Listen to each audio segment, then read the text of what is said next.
wa rahmatullahi wa barakatuhu. Eléyìí ni èsì ọ̀rọ̀ tí bàbá wa Sheikh Dawood Alfa ńlá tí wọ́n sẹ́ndì sí gbogbo ọmọ Núrù lérí ọ̀rọ̀ Abdul Hakeem Owosho àti gbogbo àwọn tó bá rí bẹ́ẹ̀. Torí ó sọ nínú ọ̀kan náà fídíò rẹ̀ ipe Sheikh Dawood Alfa ńlá ti kúrò ní Markaz nígbà tí ń ka àwọn àfáà tó kó Markaz tó ní izu tó kó Markaz ó sì Sheikh Dawood Alfa ńlá sínú ẹ̀. Ọ̀rọ̀ ẹ̀ jẹ́ ìbànújẹ́ púpọ̀ fún Sheikh Dawood.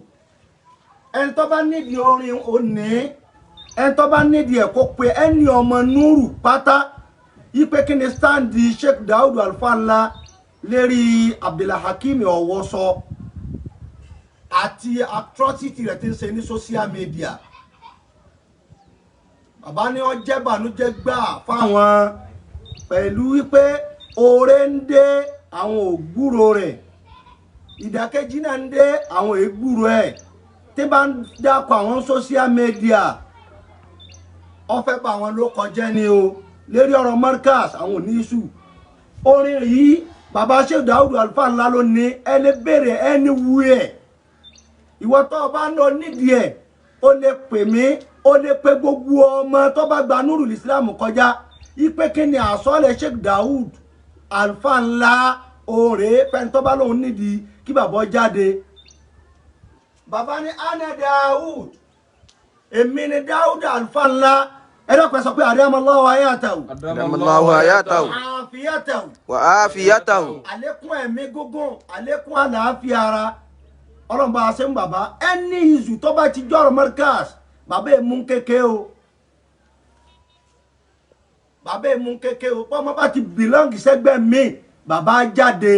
bàbá ti jáde lérí ẹ̀. Bàbá ní ana Dawood, èmi ni Dawood Alfa ńlá alẹ́zì, èmi lẹ́ni tó ṣe pé rọ̀báù ó rè mí, ẹni tó tọ́ mi, ẹni tó kọ́ mi ń kéwú,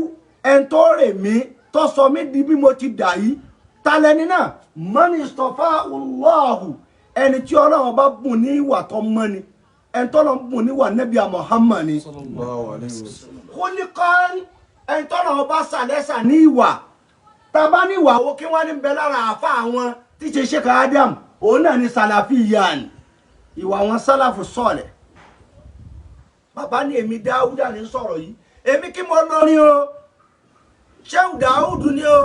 ọ̀nà jẹ́ mi bàbá ogun o. Ẹ wá wo stand bàbá lérí Abdul Hakeem Owosho àtàwọn tó bá rí bẹ́ẹ̀. Bàbá ní innani li Markaz, ọmọ Markaz ni mí. Bàbá ní innani li Markaz, bàbá ní ọmọ Markaz ni mí, Markaz ni mí. Ibu náà ní ọmọ ní Sheikh Adamu fi ń rè mí bọ̀. Ẹ̀lmíyà ní kéwú tí ń bẹ lérí mi Sheikh Adamu ló ní. Fi inúri ibẹ̀ ni ìmọ̀lẹ̀ mi ti jáde sáráyé, ibẹ̀ lèmi náà ti dá Markaz Nurul Islam lẹ̀. Wànúṣúì ìdàgbàsókè mi láti kékeré tí mo fi dá tí mo dà lónìí tẹ́mi náà fi láwọn ọmọ kéwú tó pa ọ̀kọ́ lágbàláyé. Markaz ní amaliyan, bàbá ní iṣẹ́ àwọn wà kọjá Markaz. Ìwọ tó bá nídìí ẹ̀ òun ti ń kọ́ báyìí máa kọ́. Orin Sheikh Dawood rèé lérí Owosho àtàwọn tó bá rí bẹ́ẹ̀. Bàbá ní àsọlẹ̀ àwọn rèé o. Kọ́ńtùmínì àkọ́kọ́ ẹ̀sìn mi fún ọ. Bàbá ní àkọ́kọ́ ìjáde mi ẹ̀yìn tẹ́ retí kí n jáde lérí Hakeem Owosho tó ní mo ti kú Markaz. Bàbá ní kọ́ńtùmínì inú Markaz ni mo ti dàgbà. Wàbí ibi Markaz mo sì wà dìse. Sọ́mà ilé yìí kọ́dà ibi Markaz ni màá kú sí o. Ní ìsù pẹ̀lú Markaz o. Bàbá náà wọ́n ní, bàbá ní kọ́ńtùmínì Markaz mo ti jáde. Sheikh Dawood ẹ̀yin tẹ́ ń retí kí wọ́n jáde, wọ́n ti jáde sí wọn rẹ o. Bàbá ní lérí Hakeem Owosho yìí kọ́ńtùmínì èmi ò kó Markaz o. Wàbí ibẹ̀ mọ́ wà. Sọ́mà ilé yìí kọ́dà ibẹ̀ ni màá kú sí. Fi hayati àtayé mi wà màmá àti àtòkù mi Markaziyan. Ọmọ Markaz ni màá ṣe lọ láíláí o. bàbá ní fi hayati àtàyà tó kú àwọn markaziyan markaz ni o lastu darban bàbá lọ́rọ̀ ò ní sí àwọn ní lastu darban bàbá lọ́rọ̀ ò ní sí àwọn ní ọmọ bẹ̀rẹ̀ aṣọ tí ó wá gbà ọ̀pá mú tí ọmọ wa kó bó lili markaz tí ó máa sọ̀rọ̀ sí mùdírù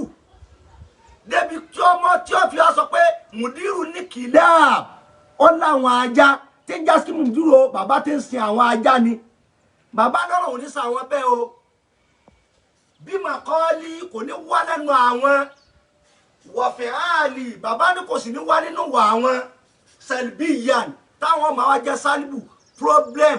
àgbákò òfò fún markaz bàbá lọ́rọ̀ ò ní sọ àwọn bẹ́ẹ̀ kọ̀dìyàkúlù nurse bàbá ní àwọn àkànnì máa wá jáde tí ó máa kílẹ̀mù kọ́ ọmọ kéwèé mi Dáúdù Alfa ńlá ni mí àbí tí ó máa sọ pọ́lọ́dùfẹ́ ni mí tí ó máa wá sọ nǹkan kan kẹ́sìbán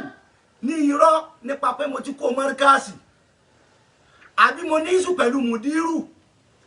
àbí ó máa bú mùdírù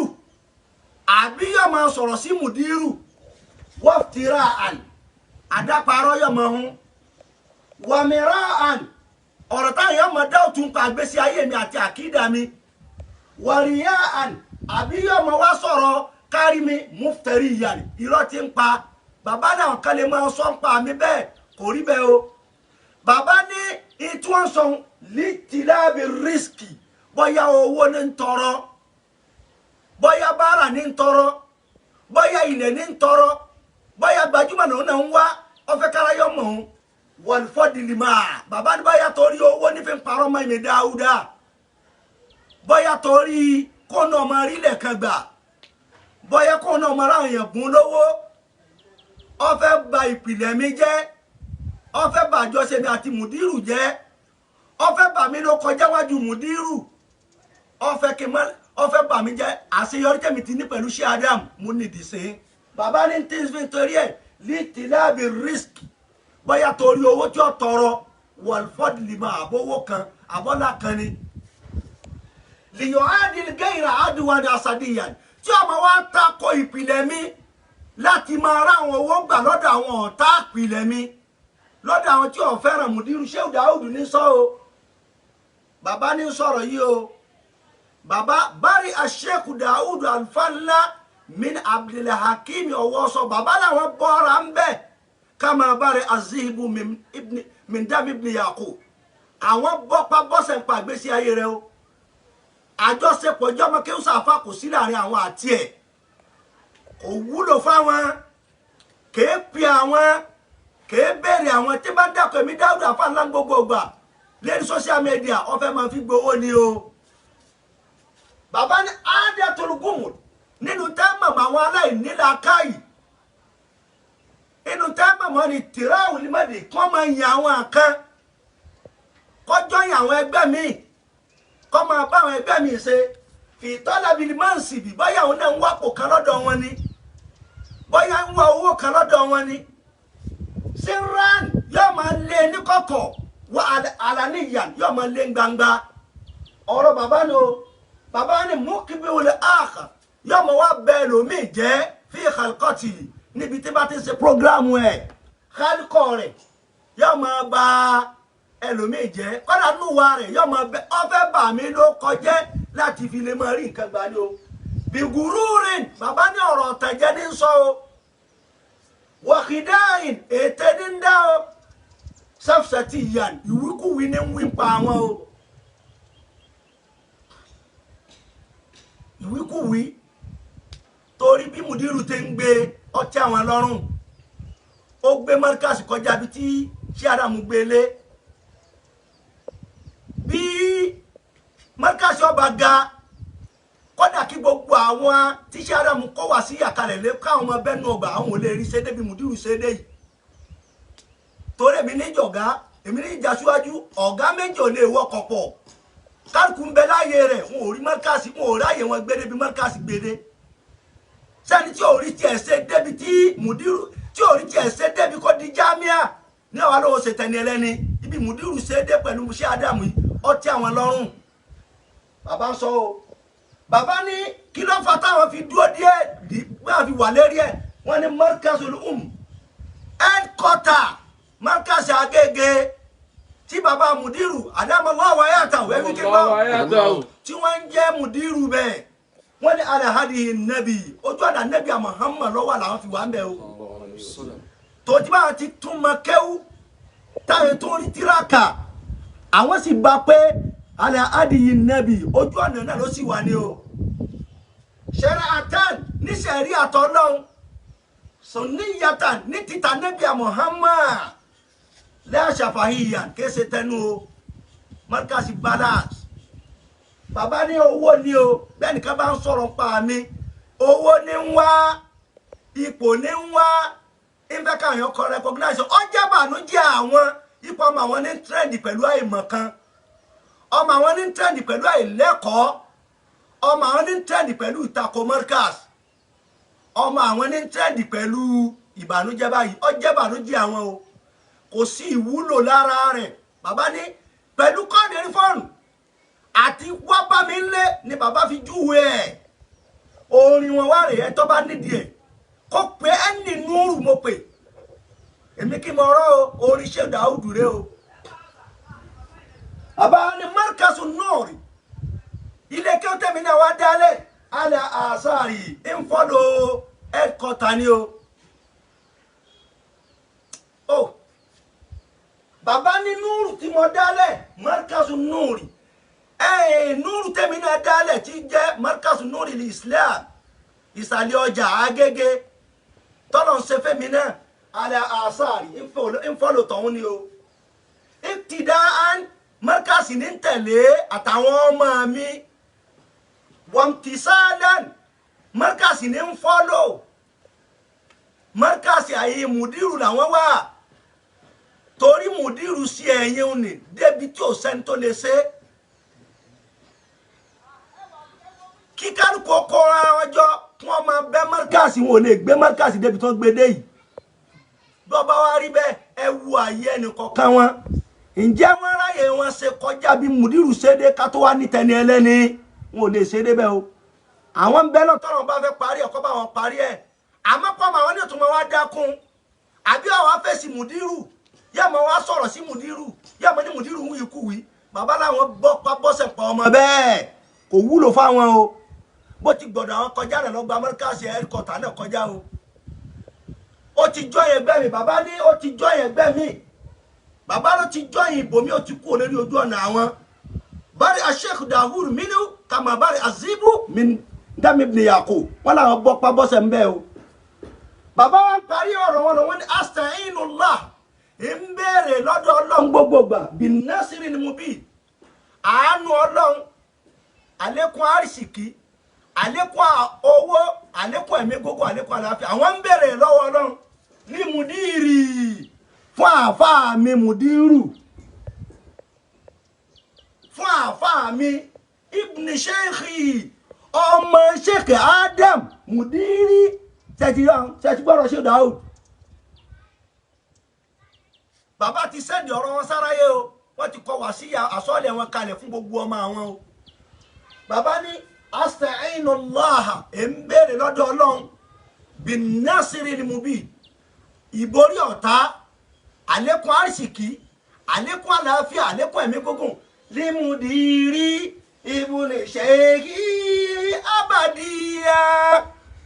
à ń tọrọ ẹ̀ fún mudiru o ọmọ Sheikh Adam abadiyan láíláí làwọn ń tọrọ oore bẹ́ẹ̀ bàbá wa ní innani èmi Dáúdà ẹ tó sọ pé adamallahu hayatahu bàbá ní innani èmi yìí Ádámù ọmọ kéwù sí Ádámù lèmi o nahajan sí Ádámù lèmi ń fọ́lọ̀ lójú ọ̀nà wasatiyan ojú ọ̀nà wasatiyan tá nẹ́bí pépè sí tí sí Ádámù pépè sí bẹ̀lẹ̀ mi Dáúdà wa o bá ní ìlórí yùn bàbá ní ìlórí yùn làwọn o ọmọ Sheikh Adam tàráyé màmá ìlórí làwọn o tẹ̀bí àn làwọn ń tẹ̀lé